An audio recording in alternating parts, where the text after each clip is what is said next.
Blake Lovell and Chris Lee of Southeastern 14 here to recap SEC basketball action from Wednesday night. 3 games to discuss. A couple of them were very interesting. Let's start with the most interesting one of the night. Missouri trailed Arkansas at home most of the evening. Comes back in the final few minutes to go ahead. Sean East was tremendous in that game. Arkansas had 4 guys foul out. I think Pat Bradley and Scotty Thurman almost fouled out too. I mean, there's so many fouls called, and some questionable, some not so questionable.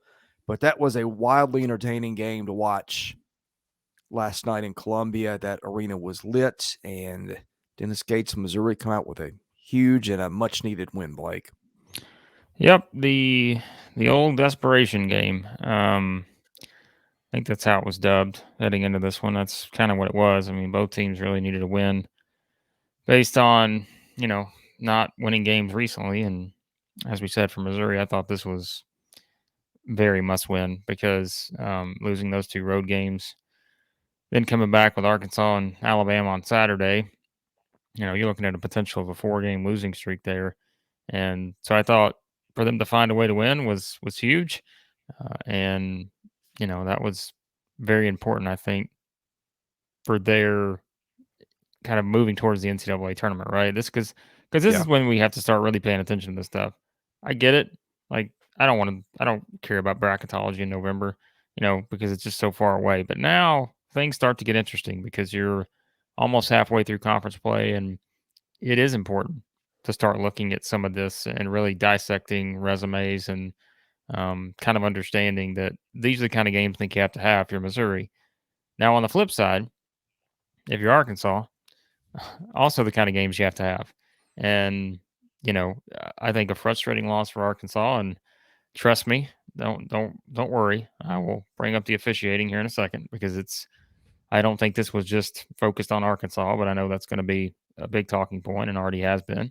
But I mean, yeah, it's disappointing because they took the lead. They were up 10, but I want to say 5-6 minutes left, and then Missouri makes the run.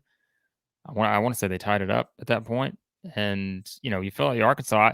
There was really, I want to say probably, even when Missouri had the lead in the second half, I really thought I just said I don't know. This feels like Arkansas's kind of game. They came out with more aggression. They were certainly playing better defense, and you just kind of felt like, I don't know, all the momentum was going to swing towards Arkansas in this one, especially as the game sort of played out and they were able to kind of get back on track early in the second half.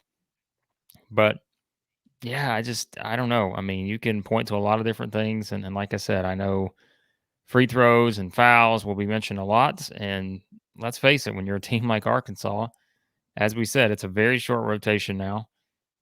I mean, guys fouling out is not ideal because that certainly puts you in a position, if you're Eric Musselman, that once again, it changes how you're able to rotate guys in and out. And already knowing you're working with a short kind of rotation just based on 2 of your best players not playing, and you get 4 guys that foul out, and it's just kind of it's a tough thing. And I mean, look at Jordan Walsh, right? When did he foul out? He fouled out probably with about 6 maybe minutes. 4 or 5 minutes left. Yeah. I mean, yeah, somewhere. And he was 6, playing 7. really well at that point too, by the way. Well, yeah, that's what I was going to say. I mean, he had hit several, or hit 2 big threes, and I mean, he had 12 points in 13 minutes, but fouls are part of the game, and that was something that certainly played into it. But I thought for somebody that only played 13 minutes, he had a real big impact on the game.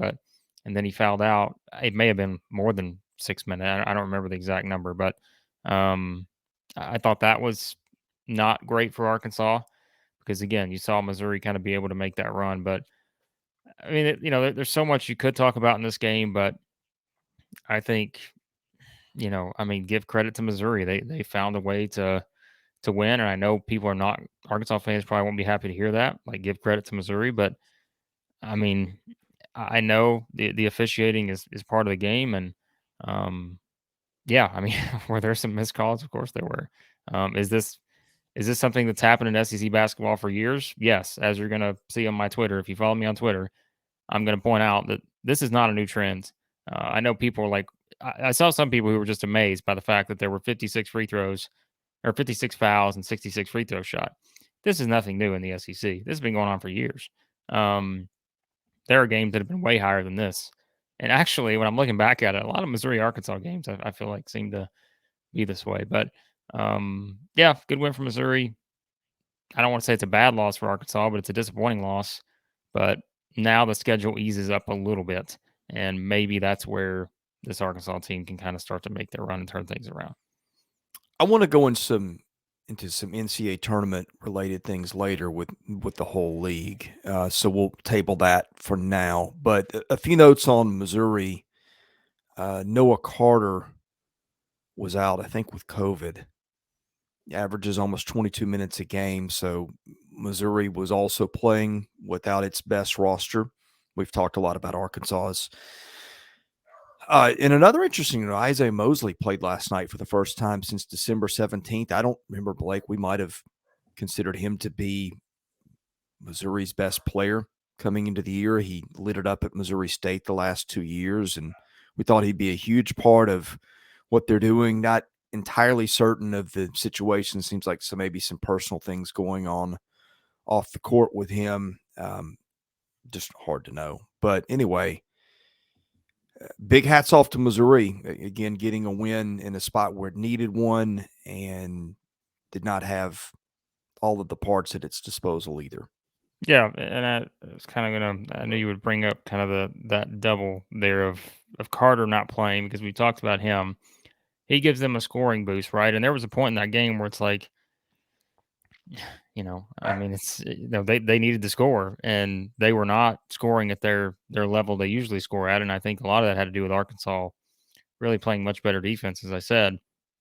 But he provides a scoring punch, and it looked like they needed that at some point. And yet other guys stepped up, right? I mean, that's kind of, what you saw. You saw Golston have a good game. Sean East made some, big shots and, of course, hit some big free throws. And then, of course, Mosley scores 8 points off the bench.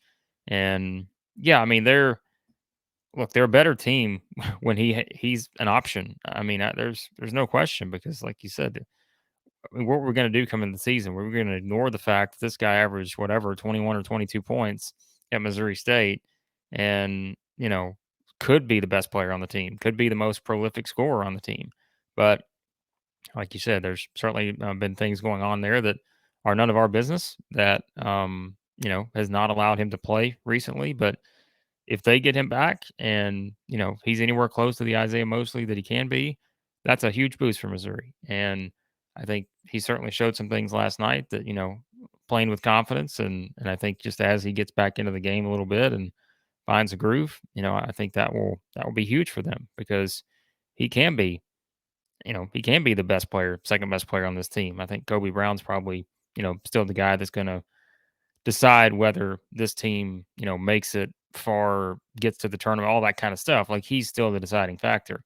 But yeah, I mean they need Isiaih Mosley because that just gives them another option and another really talented player offensively, especially because again we know what he's capable of. So yeah, I mean those things are important. But I thought this was just a crucial win for Missouri because, like I said, they had lost those two back-to-back road games. Knowing you got Alabama coming up, it's just going to be hard to beat Alabama, no matter where the game's played. And then you got Iowa State.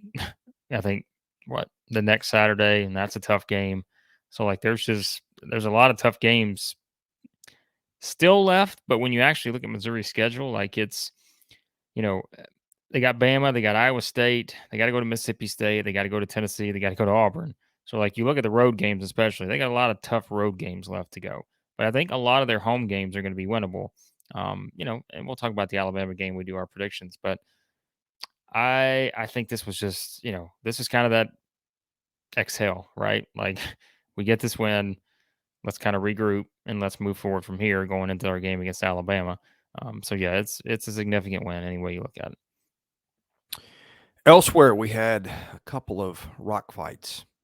And let's start with the one in College Station. I think Florida had, 10, 12 points at halftime, was 2 of 26 from the field to start. Gators finally started hitting some shots. Colin Castleton was terrific again, had one of those, ESPN stat and research specials where nobody had pulled X amount of rebounds and X amount of points and X amount of blocks in a game since a few years ago. He seems to be doing that a lot lately. And Florida had a chance to win at the end. A&M kind of blew it late on a possession with about 2.5 seconds left. But then after a timeout, I thought that Florida couldn't get anybody open. A&M guarded their inbounds play phenomenally well. Florida couldn't get a clean look, and A&M escapes with the win. On the A&M side, Julius Marble, who's always just kind of been a part at A&M and Michigan State, has stepped up and recently become a much bigger part of the scoring attack. I think the 19 he had last night might have been a career high, but Blake, A&M just keeps rolling 7-0 right now in the SEC, and Florida didn't win, but has looked better of late. But it's the same bugaboo. It's just finding that the guy that can consistently knock down shots, and I think that was a bit of an issue last night. Yes, they looked better until last night. I think that's probably the best way to put it, because when you go 2 of 26.5, that can change some things in terms of, I mean, 2 of 26 in the first half is just something you just don't think about being a possibility.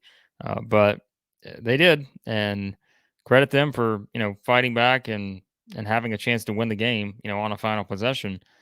But boy, that was a brutal first half to watch with these two teams. And again, though, I think you give A&M some credit for that, because as we said, we talked earlier in the season, we're like, well, A&M's not playing the kind of defense you thought they would.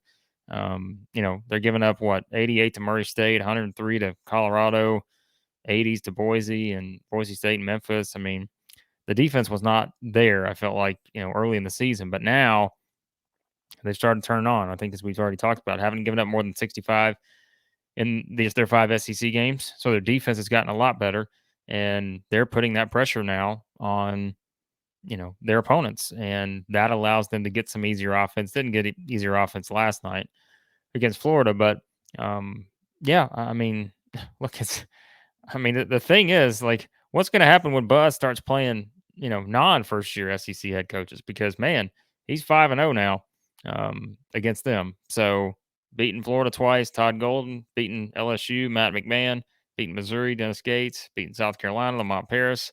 So Buzz has kind of run through the, this is the initiation, I guess, for these coaches into the SEC, having to face Buzz because he's 5-0 now. But now he gets to go on the road, and they're at Kentucky and at Auburn next. So 2 challenging games for the Aggies. But we mentioned it, right? The possibility of them being 5-0, and here they are, just behind some really good defense. But like you said, behind guys like Julius Marble stepping up. And I like the way A&M plays. I mean, it's, like I said, I don't think every game's always going to be pretty, but that home atmosphere, I'm talking about home atmospheres. Like, Yeah. that crowd was rocking last night. Like, that was a really fun environment there at Reed Arena. And yeah, I mean, I just think that's something that's kind of going unnoticed too, is they've got a lot of support behind them. And I'm not saying that hasn't always been the case, but, like, they're doing some good things there. And I mean, Dexter Dennis, what was it? Yeah, there was one play. I don't remember what the play was, but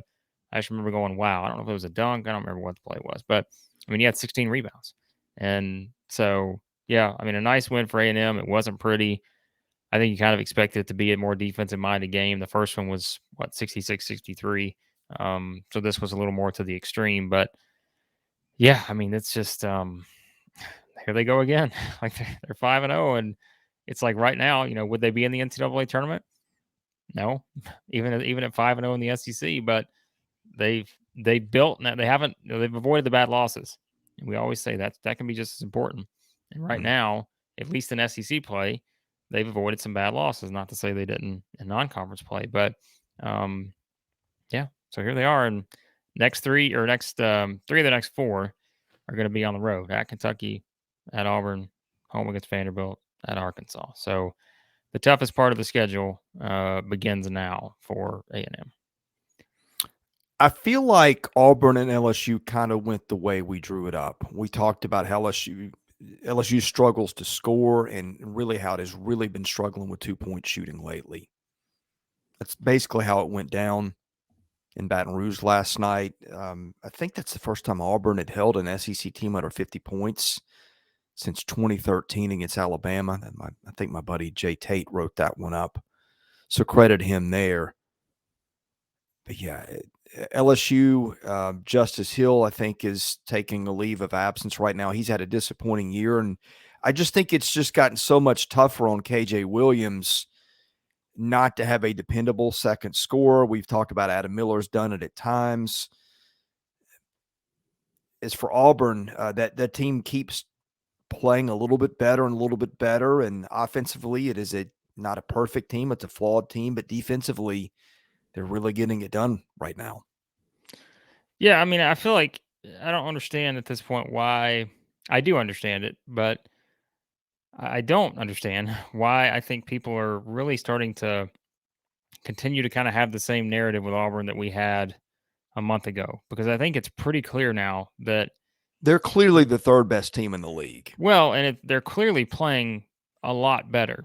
And I Right. think that, like you said, I don't, and Bruce Pearl knows this. Like, I'm pretty, like, he understands this. Everyone should understand this at this point. Like, they understand they're not going to be the offensive team they were last year. That they're not going to hit the highest point that they hit last year with this team. I just think they don't have the skill sets to do that in terms of playing the exact way that team played last year, having a Jabari Smith on the floor, or being able to do some of the things that Walker Kessler did and so forth.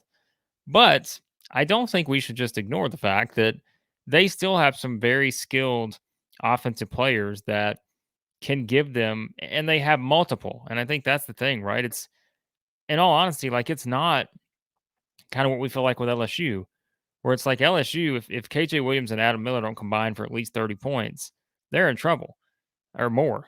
With Auburn, it's like, well, you got probably Could be any 5, one of 6, 6 or 7 7. guys. Yeah, I mean, look, Berman comes in last night and Yeah. hits a big three and makes a couple baskets. I mean, those are the kind of things I think you look at, and we're not knocking him, but like, that's what we're saying. Like, I mean, they've got options to do different things they want to do offensively. It's just maybe they don't have the guys that are just going to completely overwhelm you and go for 30 every night or anything. But I mean, Jaylin Williams, I said it on Twitter last night. He's So easily good. a top 5 most underrated in the SEC. Like, if you're doing an all underrated team, like, he's on there Maybe without top question. 1. Well, I mean, maybe, but I think I don't like to, without looking Yeah, at I everybody get it. else. I'm like, I put him in the top 5 for now, and we'll look at the other options. But yeah, I mean, he's been very consistent for them. Maybe a game or two here or there. And we've said, right, look at the 3 games Auburn's lost. I think we pointed this stat out before. The 3 games Auburn lost, Jaylin Williams has scored like 5 points, 8 points, and 5 points. So, like, he's a big part of their success. They need him to hit double figures. They need him to get right there. To really, because he is a big part of, I think, what they do. And we see that now. I mean, we had 3 blocks last night too. So he's just kind of a smooth player. Wendell Green, I think, at any time can go for 15 or more. Flanagan, as we've said, it's not that Allen Flanagan needs to score 20 points, but if he can give him kind of, he scored 8 points last night, right? But he's also rebounding the ball, doing those kind of things. And so I think it's a little something from everybody. I think that's not a great tagline probably, but it's kind of like a little something from everybody. I feel like it's sort of the focus here, right? So Well, that's kind of how Auburn's playing. yes, you're right. And the thing we talked, Broom had been so consistent for them the last month and a half or so, and he's really dropped off the last 2 games, but it's other guys stepping up. And again, more of it's on the defensive end. Their offense has not been what we've been used to seeing, but they're winning games every night right now. Yeah. And I think that's all that matters, right? And they're good enough defensively to make, I mean, that's it. Like, they don't have to be flawless offensively because they're so good defensively. And we're seeing that at times. I mean, look, I think we've got to, and I'm not saying, I think we're starting to understand that, but like, this is a team that can do a lot of things. Sort of just, they have to win in different ways than won last year. That's the best way to put it. But they're doing it. Like, they're able to do that. And so, yeah, I just think that we can't, we've got to acknowledge that Auburn is playing a lot better right now. And I know it's LSU, and I know LSU's been struggling, and they just cannot score. But you still got to give credit to a team that goes on the road in the SEC, wins by 18 here, and just does what they do defensively, and still able to do some things offensively as well. So It's going to be a tough climb for LSU to get out of that Wednesday night game in the tournament now, and I don't think they'll make it. no, I don't think so. I mean, they've lost 5 in a row now, and I mean, this is not. It's maybe a little unexpected with how they played in some of these games, but the record's not unexpected. Even as someone who I told you I was high on LSU, after they in mid-December, late December, but you just looked at the schedule and we said this is one of the most brutal first half slates or more of an SEC schedule we've seen in a long time. So, you know what I'm saying? I mean, I think that's because after a very pedestrian, I think to put it kindly, out of conference slate. Well, and they've got the game on Saturday. They host Tennessee. That's not going to get any easier.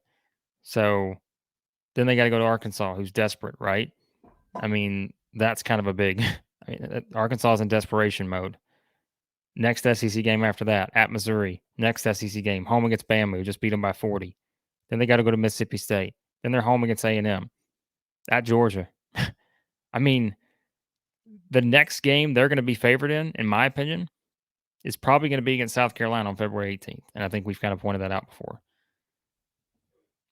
I mean, it's not because I think LSU is just a bad team, but their schedule is it is unrelenting. Yeah. So, yeah. I've got some thoughts on who your bottom 4 teams are. I think it's pretty clear. I think it is too. I'll get to that, and also some NCAA tournament stuff. I've been looking up nets and stuff this morning. Want to share that, but first, betting $11 to win $10 stinks. With BROTHROW, you bet 10 to win 10. It lets you bet on all 50 states because it's not the house. Bettors have a fair chance at winning. It is the only sports betting platform that doesn't take a cut of every bet. You don't have to deposit money into a BROTHROW account. No deposits, no minimum bets, no need to connect your bank account. Bettors pay each other directly. There's a hassle-free sign-up process that gets you in the action in seconds. Go to brothrow.com/SE14. Once you're there, ask to join our private group. We'll let you in there and have some fun with that. Okay, bottom 4.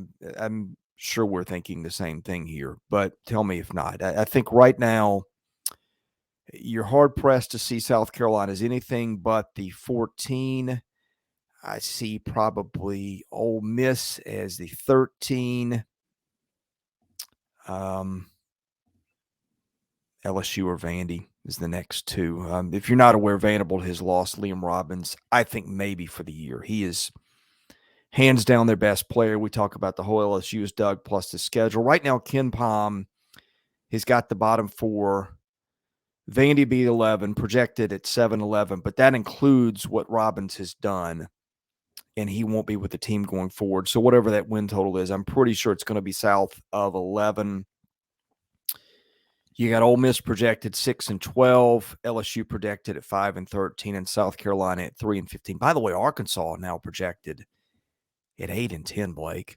Which, of course, you got a 1-5 start. I mean, you're 1-5. Yeah, I mean, I'm not that shocked by that. They got to even to get to 8. I think is going to be challenging. Right. So, yeah. But there you have it. Any thoughts on that before we get into NCAA tournament stuff? No, I mean, I think that's pretty clear. I mean, I think it's clear South Carolina's the 14. Ole Miss is probably the 13 right now, or LSU. So I think you take those 3 teams, and again, I think LSU is in there just as a product of the schedule. I tend to think Mississippi State will climb out of there, but their schedule's not easy either. So neither is their free throw shooting. Well, yeah, but I mean, defensively though, they're still a pretty elite defensive team, and I think that's probably going to be okay enough to help them win some of these games against what we said. I mean, not an overwhelmingly great offensive league. So, yeah, I mean, Vanderbilt probably just without Robbins, I think you're probably putting them in that category. Although, it's not like they were down big at one point against Bama, but I just think the schedule too doesn't help Vanderbilt because that schedule looks tougher now. it looked tougher as you start to see some of these teams improve, like Georgia, A&M, even Florida, right? Florida's playing a bit better. So the schedule looks a bit tougher for Vandy, and I think without Robbins, it certainly makes for a lot more challenging slate. So I mean, I think the teams that are kind of there right now, I just don't expect Arkansas to stay there. Like I said, I mean, it honestly getting to 8 wins right now feels like a chore, but their schedule gets better. I would say it gets easier, but it gets better. I think they've got a chance to win at least 4 in a row. Now that's asking a lot for a team that's just lost 4 in a row, but Ole Miss, LSU, A&M, South Carolina up next. I mean, I think they can win all those games, especially since the next 3 are at home, SEC wise. So I think they'll get out of that spot, but the others, yeah. And I don't really look at anyone else dropping into that category, right? I don't think Florida drops down there. I don't think Georgia drops down there. I'm too convinced that Georgia's going to kind of be in that even range, if not an 8 and 10, somewhere like that. So yeah, that sounds about right. Okay.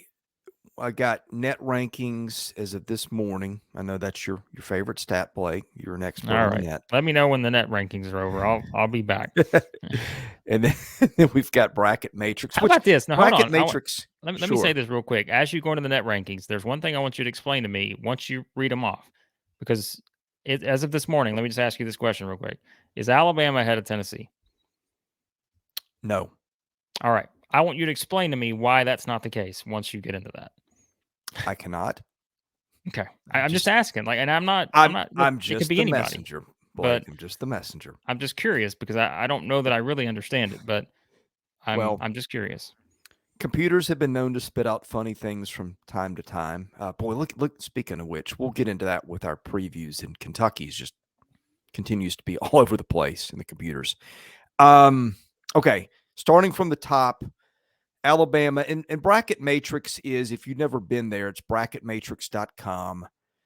They take an average of, I don't know how many dozens of brackets. No, there's the problem with bracket matrix that I've noticed over the years is that there's a lag.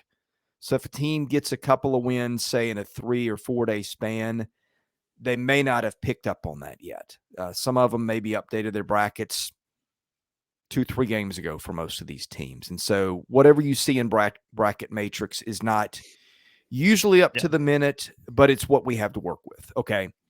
Alabama is almost a unanimous number 1 seed at bracket matrix, 3 in the net. Tennessee is a solid 2, average seed of 2.2, and number 2 in the net. So those teams are a notch above everybody else. Clearly right now, the third team, well, I say clearly, bracket matrix would speak otherwise, but I have some thoughts on that with the delay. I think Auburn would clearly be the third team. 21 in the net, average seed line of 5.7. Then you get to Arkansas at 6.3 and 27 in that. I just don't think that the bracket matrix computers have caught up with Arkansas yet. There's no way Arkansas is a 6th seed as of today, but that is what it is. Your next team, Missouri, which is solidly in that 8 to 9 range with the net of 49. But again, Missouri has won some big games, and so that is going to help. Then it gets interesting. You have Kentucky, an average seed line of 10.63, but out right now. And you have A&M with an average seed line of 11 even, but out. Again, I think that's one where when the computers catch up, I'm going to be interested to see where both those teams are. I don't know for sure that I'd put them in right now, but you obviously have a case. And Mississippi State also there, 56 in the net, 10.53 average seed line. Again, just on the bubble. Other teams that could get there, I think Georgia's a long shot. Florida, maybe the computers have liked Florida all year. They've had them in that bubble range, but Florida's a little lacking on the big win stat. I mean, Vandy, LSU, Ole Miss, South Carolina, you can forget it. But that is your picture as we sit here on Thursday morning. So what we're saying is, unfortunately for the league, yeah, I mean, not as at good this as I would have point, thought you're a talking month about ago. 3 teams that are a lock, and everyone else, I think, is still up for debate. Is that fair? Because, I mean, yeah, Missouri's not a lock at this point. Arkansas is not a lock at this point. Kentucky's not a lock at this point. Alabama, Tennessee, Auburn all feel like they're in pretty good shape, barring just complete meltdown from Auburn, which I don't think is going to happen. So, yeah, I mean, and that's the thing, right? Is the league is not as strong as we would have expected coming into the season, but you do have a lot of teams that are hovering. I mean, you've got Yeah. what? I mean, you've got a solid group that is just kind of right there in that mix, right? Whether it's Well, Kentucky, and, whether and you it's say Mississippi. solid. There's more to it. Like Kentucky is a bubble team. Kentucky was a preseason 1 seed, so there's tons of upside. We'll talk about Kentucky in our previews. Kentucky started to make some changes. I think they are starting to take root. You're starting to see some results, right? Yeah, yeah. So I mean, it's just kind of like the point is, you've still got, if you feel like 3 are locks, and I think right now Missouri is in. So like, you know, but then you've got the Kentuckys, you've got the Mississippi States, who I think has a lot of work to do because of their conference record. A&M, we can't ignore where they're at right now, even though, as we said, they don't have really the resume overall to support, being a strong candidate at the moment, but they are 5-0 in the league. And so as they That'll start carry some racking up, weight. yeah, which certainly does. And, if A&M finishes, I don't know. I mean, I don't want to play that game because this will go way too long if we start doing that. But, if they're in a solid, and if they go 10-8, that's going to be a struggle. But it's like, they go 11-7, somewhere in there. I mean, that's, I don't know, right? Like then you start asking the same questions because they're non-conference. I don't want to say it's the exact same, but I mean, we were kind of half joking about it, right? Several weeks ago, we're like, they're going to wind up in the same spot they were in last year, but I don't know if that's going to be the case or not. Because if they keep winning, they won't, because they could be just fine. So yeah, I mean, look, the SEC. I mean, you're playing each other now. Teams are going to lose games. Somebody has to lose, and that's not ideal for the teams like in Arkansas or Mississippi State or ones like that. That at one point, we're looking up and like, all right, well, they're fine. They're gonna be okay. But things have changed, and now you've got teams like that. I mean, even LSU is the extreme example. Um, all 3 of those teams, which is kind of ironic, I guess. Arkansas, Mississippi State, LSU, all 12-6, all 1-5 in the league, and yeah, it's just kind of. I mean, Kentucky's 12-6, 3-3 in the league. So yeah, it's just kind of. It's not been as strong because I think you've seen some teams like Georgia, as we said, kind of rise up the ranks. So they've got to replace somebody. They've got to get those wins somewhere.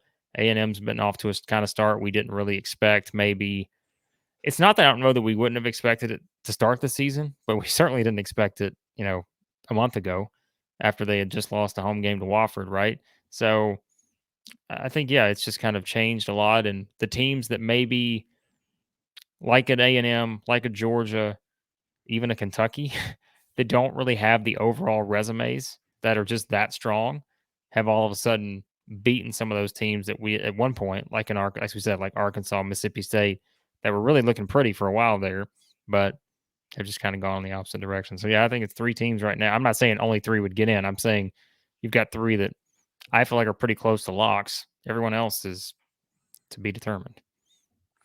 All right. Give me your over-under on SEC teams that make the field of 68. I've got a number in mind. We have not talked ahead of time. We have not shared.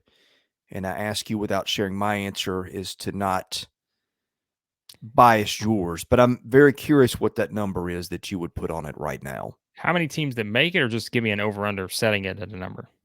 If you were setting the over-under on Mm-hmm. teams that would make 5. the NCAA, okay. I would go 6. My initial lean was 5.5, and I bumped it to 6 as I thought about it. And here's why. Okay. Alabama, Tennessee, Auburn. You're stupid to say locks in mid-January, but I feel strongly all those teams are going. So that's 3 we can bank. I feel like Kentucky's going to get there now. Are you with me? You're still not there. I mean, I mean, if you were gun to your head, you have to give me the correct answer. Kentucky makes the tournament, right? Well, yeah. I mean, if we're going to that extreme, then okay. Yes. But It's not a sure thing, but if you had to guess based on all we know, we would have Kentucky in the NCAA tournament. okay. Whatever that looks like 2 months from now. So that's 4. Mm-hmm. I feel like Missouri is going to get there. They're there now. Mm-hmm. You're giving me the silent treatment on that Well, one. I'm with you to this point, because now it's Okay. where this is why I set the number at 5, because I mean I'll take a Okay. push at 5, but I Okay. don't. That's 5, but all you need at this point to get to 6 is one of A&M, Arkansas, Mississippi State, But maybe here's the Florida, problem. and maybe in a crazy world, Georgia. I don't believe it, but I'm just throwing that out there. But here's the problem is now you have to find those wins where those wins have to come against Alabama, Tennessee, and Auburn, I think, because the wins against each other are not meaning a whole lot right now. And I don't know if they will mean a whole lot. Um, so I don't know. And again, maybe I'm being on the pessimistic side, and I'm not saying that 6 can't make it, because I think someone asked me a couple weeks ago. It's like, what's the number? I'm like, I think it's 6 at most. I don't think there's any way you're getting 7 in. But I don't know why, and maybe it is just being pessimistic, but I think that number is going to wind up being 5, and I don't know what combination that is beyond Alabama, Tennessee, and Auburn. I mean, we say Yeah. Kentucky, but Kentucky could just as easily lose at home against A&M on Saturday, and they could lose at Vanderbilt next Tuesday. I don't think they're going to lose at Ole Miss on January 31st, but it's like Ole I Miss don't can know. defend you. Well, but I don't know. Like I think they're turning a corner, but I mean, we'll see. So Yeah. yeah, I mean, it's an interesting discussion, because it's just it's more complicated than it would have been a month ago. So Yeah. yeah, Disappointing, but that makes the yeah, official Southeastern 14 number as of January the 19th at 5.5. that's fine. Yeah, place your bets if anyone has that bet out there. 5.5, over under. I just don't know. I mean, because we've not seen enough consistency with any teams outside of Yeah. the top 3 surefire. We feel like NCAA tournament teams and A&M, which Right. A&M's consistency has been the last 5 games basically. A&M's problem is going to be the same as it was a year ago, where it did jack squat in the out of conference portion and it paid for it on Selection Sunday.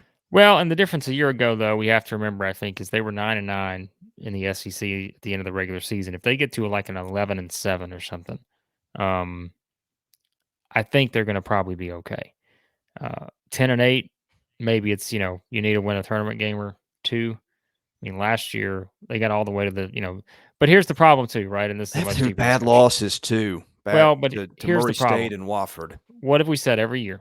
And people can deny it all they want, but if you get to the tournament, if you get to the championship in the SEC, guess what that means to the tournament committee?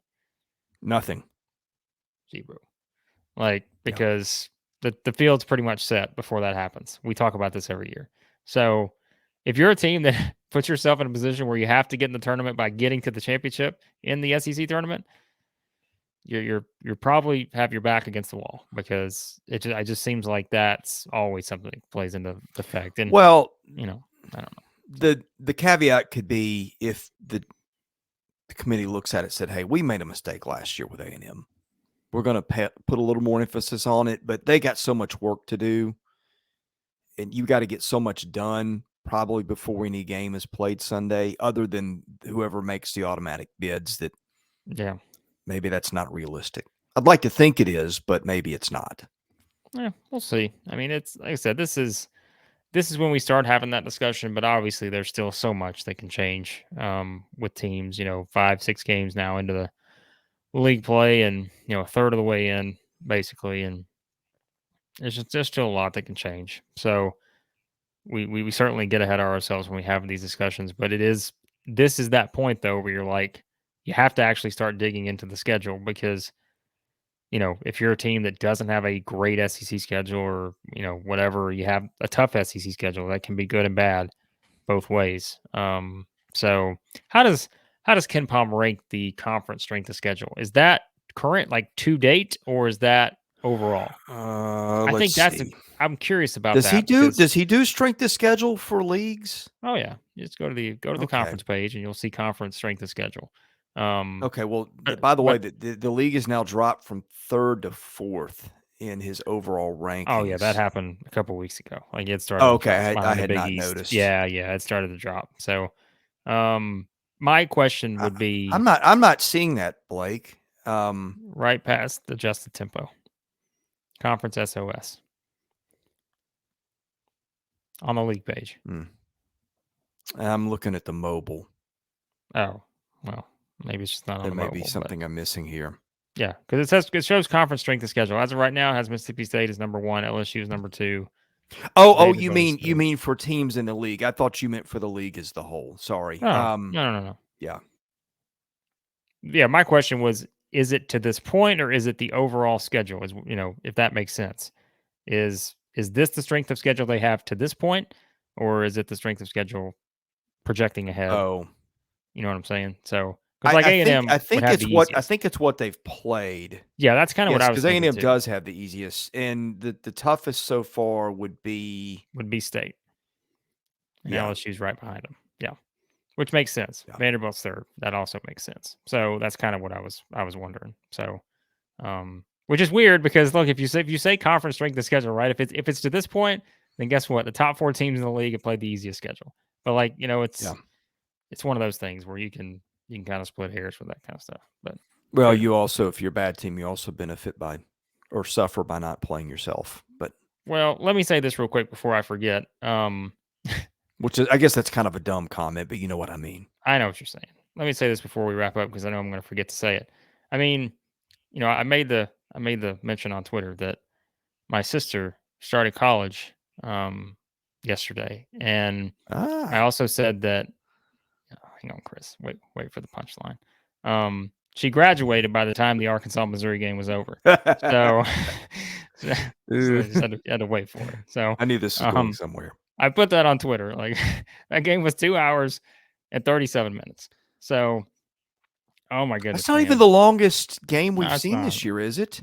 Well, wasn't there a game that went close to 3 hours that didn't go to OT? I'm feeling like I saw one and I can't think of who it was. I don't know. But I wanted to bring that up because we didn't mention that earlier. But there was a lot of jokes being had on Twitter last night as that game was finishing up. And I mean, but again, you know what? That's not new. Like that's kind of it's just kind of the way it is. And this podcast could go an hour, but it's like the difference, like the free throw shooting numbers and all that in the SEC. If you want to go to my Twitter at the Blake Lovell, I put out a tweet this morning, kind of bringing up a lot of my old tweets about free throws, in SEC games and all that. And like, as you'll see, this is not a new thing, like this trend. But I think what you also have to keep in mind, and I'm not taking up for the referees here, but you have to remember, and Chris and I have talked about this a lot, this is not a great shooting league. And so there are just, by that measure, there are going to be way more plays at the rim or in the paint or off the dribble. There's a lot more opportunities for contact. Now, again, sometimes there is no contact. Missouri, Arkansas. I don't remember who the fadeaway was, but let's be honest, there was no one touched in that play. That was a bad one last night. Somebody sent me this morning. Oh, gosh. So, but the SEC, Chris, is now 32% or 32 out of 32 conferences in 3-point percentage, 30.7%. I mean, so there's going to be a lot more plays at the rim. So you're going to get a lot more free throws, a lot more fouls, but it's still frustrating, right? I mean, I can say all that, but some of these games can be very frustrating to watch and they can be very long. That was a long game. So I think that was Sean East. Was it? I don't remember who took the shot, I think. But yeah, I just know it was not great. So anyways, but oh well. All right, that's all I got. Or was that Des Moines Hodge? I can't. Man, I don't remember. Bad. It doesn't matter who it is. It could have been Casper the Friendly Ghost. They look right? nothing alike. no one's getting. There's no one touching it. Like, well, there's Casper no, the Friendly Ghost is who committed the foul, evidently. well, yeah, that's true. That's there was I mean, a foot of separation. Yeah, I don't know. That's like crazy. Those are the anticipation calls, right? Or the watching the player versus watching the Eve. Yeah, I don't know. So there was a little bit of a sell job too with that one. So. Look, if I'm the offensive player, I'm selling it. I'm selling it like I just, like I'm going down as though this guy just tried to rip my arm off. Yeah, but yeah, it's just, I know, I get it. Everyone, there's reason to be frustrated, but I think sometimes the SEC's called differently, but I also think the SEC does play differently when you just consider that teams just cannot rely on a lot of teams, not every team, but the 3-point consistency is not there. The jump shooting consistency is not there. And yeah, you just got a lot of great athletes, with length that really or speed, and they try to make plays at the rim. And, or you just get the usual hand check calls and that kind of stuff. So, yeah. Lots of stuff coming up. We're doing football state of the program videos, going to be releasing those very soon. We are doing a football live stream Monday night at 8 Central. We're going to do some basketball live streams. We're trying to time those with interesting games and our schedules, and that just has not come together yet. Yeah. I mean, in all honesty, those will just kind of be hit or miss each week. But I will say something you can look forward to once we get to like tournament time or get close. Oh, yeah. We'll be doing those probably like every night. Like, I don't want to say every night, but like we'll be doing those multiple times a week. So I think that's just something to keep in mind. Right now, it's like, it's funny because, right, we were like, why don't we do a live stream tonight? And we could have said, why don't we do it after Arkansas, Missouri? But I mean, half the world would have been asleep by the time that game was over. So, yeah, it's just kind of, timing's not always great, but we will do some of those for you guys. And so, yeah, make sure to hit that subscribe button. Baseball stuff will be coming in a few weeks as we're getting into polls coming out and stuff like that. So who's lots number one, going Chris? On. I know who number one is. Is. LSU is the clear number one. The clear number one. And Tennessee is number two in a lot of polls that I'm. Yeah. I don't know if it's clear, but they seem to be there in a lot of polls. So yeah, I think LSU is probably a notch ahead of everybody. That roster's, oh my goodness. In any case, yeah, lots of stuff coming. Best way to catch that, hit the subscribe button, hit the like button too, please. That really helps us out. He is Blake Lovell. I am Chris Lee. We'll see you again soon at Southeastern 14.